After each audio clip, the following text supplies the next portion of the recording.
Yay, Daddy, tell me about Project X, were you there? Indeed, my boy. Alright, cool. So the movie begins, right? And we meet Costa, or as I like to call him, Ed Boy, and he's about to host the greatest party of all time. So Thomas's mom overhears their plans to have a massive party, but he dodges her. And then we meet Thomas, the birthday boy. I'll call him Eddie. Thomas's parents are going away for their anniversary, which is on his birthday. That sucks, Daddy. Indeed. So Thomas's mom is worried about their party that they're planning, but his dad says, This is Thomas we're talking about. He's a loser.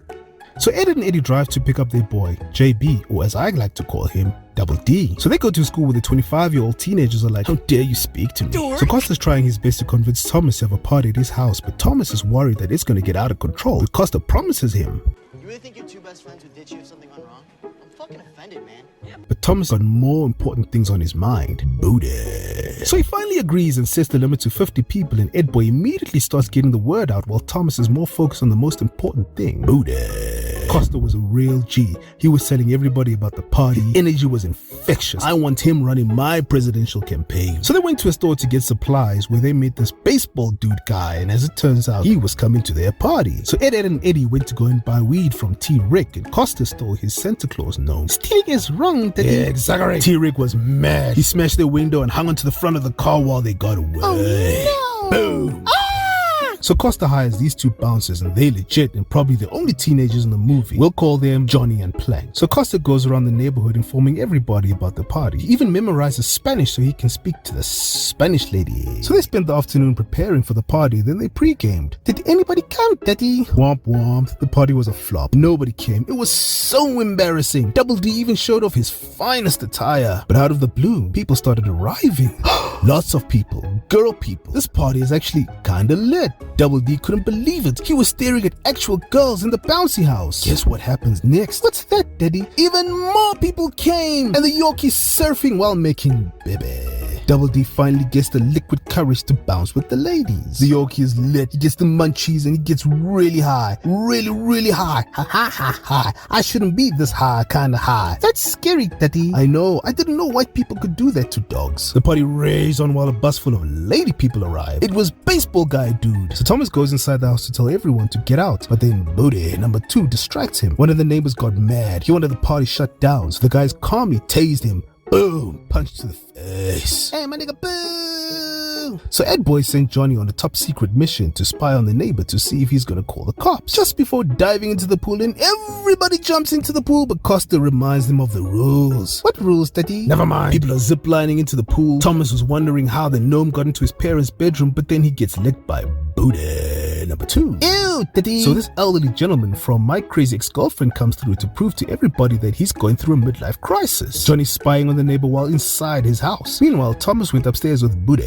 number 2, where he's just about to get lucky when ding dong, the cops show up and everyone has to remain silent. The party went on, beer kegs from the trees, skateboard dudes skateboarding from the roof while people started trashing the house. And then we found out why that crazy dude wanted his gnome back. Why, Daddy? Because it was full of candy. Yay!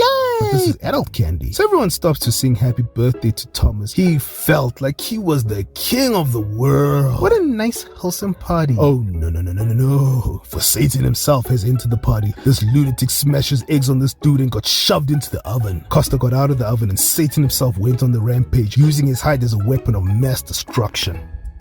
So the boys took a minute to recover while having a drunk I love you guys moment. You're gonna have a lot of these moments when you're growing up. So Thomas gets disturbed by Booty, number 2, for some sexy time. He's so excited, but then he gets disturbed by Booty, number 1. Fireworks go off in the house while Thomas runs after her, but she's mad. Thomas went back inside the house, dejected. The dopamine rush has fizzled out and his dad keeps on calling.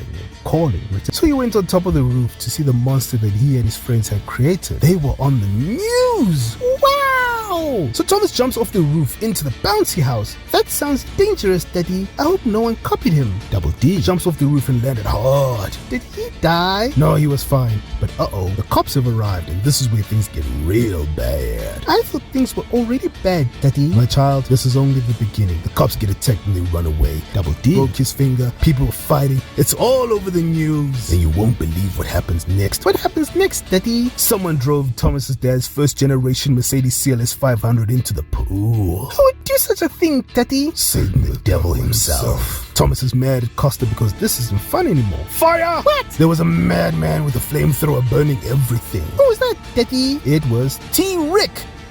Give me back my fucking nose! Thomas tries to calm him down, but he isn't having it. So the cops shot at him and he burst into flames and ran into a neighbor's house and boom, boom. Daddy, is this a Michael Bay movie? Excellent question, my child. Everybody starts running while the house gets doused with helicopter water. It was like the sinking Titanic inside the house. Wow! Riot police were called in and baseball dude guy ran for his life. Absolute chaos erupted as the helicopter kept dousing the house with water. It's like Woodstock 99 all over again. Boom!